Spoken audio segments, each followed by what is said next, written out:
What's up, Amazon sellers? Have you encountered price tanking or seen your prices tumbling on Amazon? Then in this video today, I'm going to share with you my 6 most effective ways to fight price tanking on Amazon. Stay tuned. What are we going to go through today? Well, first things first, number 1, I'll give you a little bit of introduction and background into the video today. Number 2, I'm going to talk about what is price tanking for those who don't know. Number 3, I'm going to go through the 6 most effective ways to fight price tanking and also share them with you. Number 4, I'm going to talk about what other sellers are saying about price tanking. And then finally, number 5, I'm going to share some top tips and tricks with you. Let's get started. Okay, so first things first, let's give you a little bit of background. So what I'll say is that due to the very nature of, should we say, the way the Amazon marketplace works, let's say, for example, if you're selling a product, you can have multiple sellers on one listing. Sellers compete on, generally speaking, price, considering it's one of the biggest factors in winning the buy box. Now, if you don't know how to, should we say, manage penny under prices or, should we say, penny pinchers, then this might cause you a problem like losing money, for example. Now, this is why I created this video today, to help you get out of the situation of price tanking and, should we say, prevent you losing more money, obviously through your Amazon business in the Amazon marketplace. Okay, so today I'm doing a video about price tanking, and I want to know, have you been affected by price tankers or penny pinchers? Let me know with a simple yes or no in the comments down below. Now, this leads me nicely onto my second chapter, which is what is price tanking. So basically, price tanking takes place when 2 competitors, or maybe more, such as 2 Amazon third-party sellers, repeatedly reduce their price so they can offer, should we say, the cheapest price on a deal for the customers. Like I said earlier, these sellers are competing on price to win the buy box, which is where 90% of all sales come from. Now, to give you an example, you buy an item you've seen and the price is just right. And now you send it in to Amazon, and days or weeks later, a competitor comes in and starts lowering their price. Let's say, for example, it was $50, and all of a sudden a competitor comes in and puts it in at $49. And then all of a sudden you try and match them or maybe go a little bit below. Call it like $48, and then they go $47, and then $46, and then $45, and $44. And it just keeps going down and down and down. And all of a sudden, especially with the likes of, say, prices where it's all automatic and it happens a lot faster, all of a sudden now it's a race to the bottom, and we start seeing products selling for just, say, $35, maybe even lower, hitting our minimums so much quicker. Now that is what is called price tanking, whereby 2 or more reprices are competing against each other and keep lowering the price down. This leads me nicely onto my third chapter, which is the most effective ways to fight price tanking. If you're going to be selling on Amazon, you are going to be competing with either third-party sellers or Amazon itself, or perhaps both. Now, in this chapter today, I'm really going to talk to you about how to fight price tanking and when you're competing against other Amazon sellers, or should we say Amazon themselves. Okay, so first things first, I'll start with Amazon. So number 1, when you are actually competing with Amazon, it actually begins before even buying the product. Now, what do I mean by this? Well, Amazon has the ability to reduce their prices down. And the one thing we want to do is to check the historical selling price of Amazon on a product. And we do that through using a tool called Keeper. It is a paid for tool, but I'd really recommend it. Now, quite simply, what are we looking for? Well, for any product we're going to buy before we actually physically buy it, we should be checking to see what the lowest selling price Amazon has been on a product. Why? Because there is a likelihood that if we were to compete versus Amazon, they may go back down to that price. Now, for us, when we do our profit and loss calculations on selling a product, we want to make sure that we at least break even, if not make a profit at that lowest price. Why? Because Amazon has a tendency that, especially when they've got a lot of stock, they will go back down to that lowest price to win the buy box. They are interested in selling their products, and unfortunately, it's their marketplace. And as a result, it can force that price back down to that lowest price. Now, for you, obviously, by checking that lowest price, first of all, what's going to happen is you are going to identify if you were to sell this product with Amazon, maybe there's no Amazon on the listing right now, but maybe they have been majority of the time in the past. But if Amazon were to go to the lowest price, is this a product which I can still make a profit on at that price? If so, fantastic, you'll be fine, and you'll still be able to compete versus Amazon when they drop the price down. Maybe not so much profitable, but you're still going to at least break even, if not make a profit. Top tip number 1, before you actually buy the product, make sure you're doing your research by checking the lowest price of Amazon in the past, at least year, if not further. Now, the second way I'll talk about is to sell all your stock. Now, you might might be asking, when will you be selling all your stock during price tanking? Well, basically, it's advisable to sell all your stock when Amazon suddenly enters the listing and has a lot of stock. And obviously, you're not going to become profitable. Why? Well, when this happens, Amazon is basically buying their stock directly from the distributor, they're probably getting it, or manufacturer, they're getting it cheaper than you, and they've got a lot of stock in, and they can probably replenish it. Now, what's going to happen is they're going to set a low price. You're probably going to be either break even or maybe even a small loss. You're going to either sit with that stock for weeks, months, maybe even years, and obviously that's lost investment, or get it sold through because Amazon are going to come back and take the buy box if you are not willing to compete against them. Now, like I said, they are going to have thousands of units that they bought directly from the manufacturer. So if you're going to have to wait for them to sell out, then you can incur storage fees again, in Amazon, which will be weeks, months, or years, which is not something that's going to be helpful. Now, to get out of this situation, what you want to do is to get out the product listing and just take the loss, or take, should we say, the break-even price, if that's what you're able to achieve from getting your stock sold through. Now, for you might even undercut Amazon's price and actually just get it sold through quickly. Why? Because it's better to sell your stock right now at a small loss than is to wait for weeks, months, or years, incurring massive fees, and then obviously not taking money. Why? Because also as well, while you might take a small loss now selling from Amazon, you can actually reinvest that in other products, flipping it time and time again while you would have normally been waiting. And at the time that you are flipping it, you're now making more money on that stock. So don't get caught up in that one deal. Maybe it's time now to get it under Amazon's price, sell it at a small loss, and get sold through.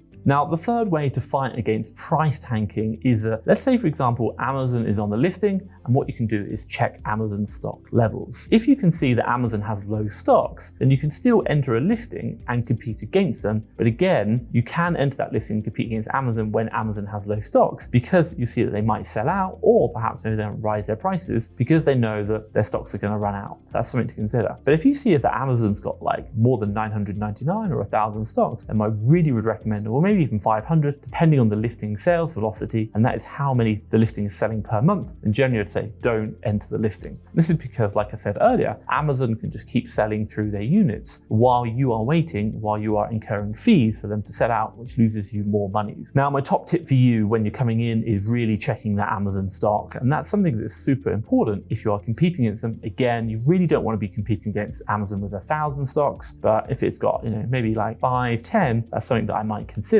But I might watch it for a few days and see what's going on as well. Now, if you want to know more about competing against Amazon, what I'll do is I'll drop a link to a video above called 3 Ways to Compete Against Amazon. Check that out. I think you're really going to like it. Now, after understanding the different ways to avoid price tanking when competing against Amazon, I will now share with you how to compete against other third-party sellers when going through price tanking problems. Let's jump into that now. Okay, so let's go through the fourth method now, quite simply to research other retail stores that are usually offers or sales on that product. Now, considering, should we say, the very nature of online arbitrage is to look for products at a low price and resell them on Amazon, all third-party sellers have the same goal. Now, with that being said, there's going to be a lot of competition, and this is happening to most product listings, and especially brands that usually offer sales on their website. So when you're researching, should we say, retail stores, online stores that you're looking for, usually the ones which offer sales, they're going to be the ones that potentially you're buying at full price. Maybe it looks like a good deal today, and then 2 weeks later, all of a sudden, that has a sale on, and now your competitors are getting the products cheaper than you, and hence they can now reduce their price. So what do I recommend? Focus maybe on stores that don't usually offer discounts or have a lot more price stability, and this is obviously going to reduce the amount of competition against other third-party sellers joining you. Why? Because you are all buying at the same price, and they have a lot less wiggle room or movement within their profitability, and hence the price they can sell at. Now, the fifth method for you I'll talk about is, let's say, for example, all your prices are at the same level. Now, the second way is to keep your account healthy by having good reviews and basically having a sustained high kind of account health, and also shipping and all the other good metrics. Now, you might be asking, why is this relevant? Well, simply because by having good reviews and having good, healthy account metrics, this can give you an upper hand amongst other sellers who are not in the same position as you. Now, you might be offering the same product at the same price, but what's going to differ is the state of your account. This can give you a big advantage in winning the buy box. It might not be huge, but it might give you a higher percentage of the time that you might win it against someone else who's maybe just got started or doesn't have good metrics. Now, the sixth and the final way is quite simply to check Keeper. Now, just like competing against Amazon, checking Keeper can also help you fight against other price tanking when competing against other third-party sellers. Well, by checking Keeper is going to help you review, should we say, the previous price of the buy box on that product, and also as well well, see the prices that are sold in the past. And in addition to that, if you understand how much their stock levels are, that's going to also factor into, should we say, the supply and demand and how much competition people are going to have. Now, if you want to know more about competing against third-party sellers, what I'll do is I'll drop a link to a video above I created called 3 Steps of How to Compete Against Amazon Sellers. Check that out. I think you're going to like it. Okay, so today I'm talking about, should we say, competing against other sellers and Amazon as well, and why? Because of price tanking. At the end of the day, while we do all these methodologies, while we do these things, we are going to be affected by price tanking. It's just the very nature of operating in a marketplace model on Amazon. Now, my advice for you is diversification, get enough deals, spread them out. If you are struggling to find deals, and don't get me wrong, it's not easy. Maybe it's not as easy as we make it look on YouTube. And what I'd recommend is have a look at Fast Track FBA leads. I've got a team in the US and another team in the UK. They are looking for all the online arbitrage deals. They put them onto our web platform. You come in, you buy tokens, you can see every single deal that we have, including with all your fees to make sure they're profitable and that you like them and the competition. And when you're ready, what you do is you use the tokens to unlock the deal, get a supplier URL and the Amazon ASIN, buy low, resell high for a profit, and obviously keep scaling your business. It's game changing. No one does anything like it. And trust me, I think you'll love it. Check it out today at fasttrackfba.com/leads. I'll drop a link down below. Now, this leads me nicely onto my 4th chapter. What are other people saying about price tanking? So to complete this chapter, what we did was quite simply posted a question on our Instagram and we asked our community, what are your thoughts about price tanking? They basically said, don't be one to start it. However, it serves the purpose, re managing inventory, capital management. I really understand that. Also as well, someone said ruins a lots of products, and I really understand that, especially when prices are competing. Someone else mentioned that is sometimes you're the culprit. Hey, at the end of the day, I won't lie. Sometimes we've got to clear stock as well, and that, we all do it. Sometimes maybe we are the reason why, or you as a seller are the reason why price tanking starts. Someone else mentioned it's a part of doing business, standard practice for losing products. Yeah, and I understand that. I think in our business, we expect maybe 1 in 10 of our products just are not going to make any money because of the nature of a marketplace operation. Someone here says it causes a lose-lose situation for all sellers and devalues the product itself. Not good, but I really understand that as well. A little bit sad, but when you have lots of SKUs, I can still rotate money. Definitely talking about that diversification there. I think that's really important. If you can't beat them, join them.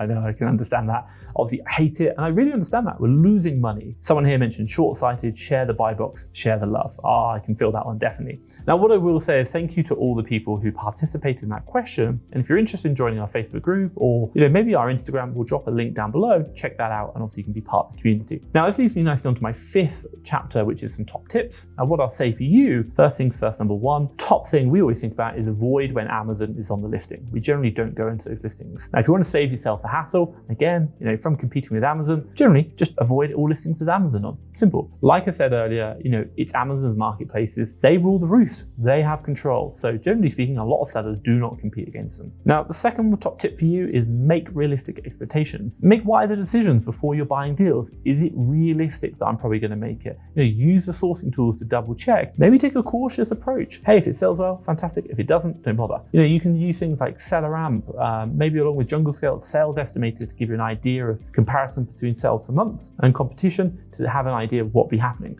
By doing this, is going to give you higher chances of having an accurate basis for your sales months and also the competition, and obviously reduce the loss of money due to price tanking. Now, the third point for you is don't overstock on seasonal items. My God, I know this one from even my history. What I'll say is that selling seasonal items can be amazing, but when you get closer to the end of that season, prices really start to tank, and that is something to consider. So tendency is what people, cut those prices, and as a result, you want to clear that stock line down. So with that being said, I think it's really important to make sure that you're managing your inventory correctly and not overstocking during those seasonal items, even if they are super profitable. Remember, you don't realize the profit until you sell it. And if the market's over, oh my God, you're not making money. Now, the 4th one to talk about here, hold your price and hey, let the competition undercut. My God, you can sit there and let them sell through, let them compete against the penny underpricing. You hold your prices. You don't want to be one of those penny pinchers. You want to let them fight it out, and then you come in and take all the profit once they're dealt with. Think about that. But the caveat here I would also say is just remember you've still got to turn your stock. There's no point holding on to products if it means you're going to be sat there incurring massive Amazon storage fees. Then obviously you might want to consider getting involved in penny underpricing, even as bad as it is. Now, what I will say is that after going through, should we say, the most effective ways to fight against penny, should we say, price tanking, you might want to consider watching a video that I created called Keeper Basics, and I'll drop it around here. And the reason is it helps you to understand Keeper to a really high standard. Check that out. Now, what I will say is hopefully you like this video. If you have, give me a big thumbs up. And hey, if you want to see more videos like this, make sure you hit the subscribe button down below. But for myself, Thomas Parkinson and Fast Track FBA, thank you very much.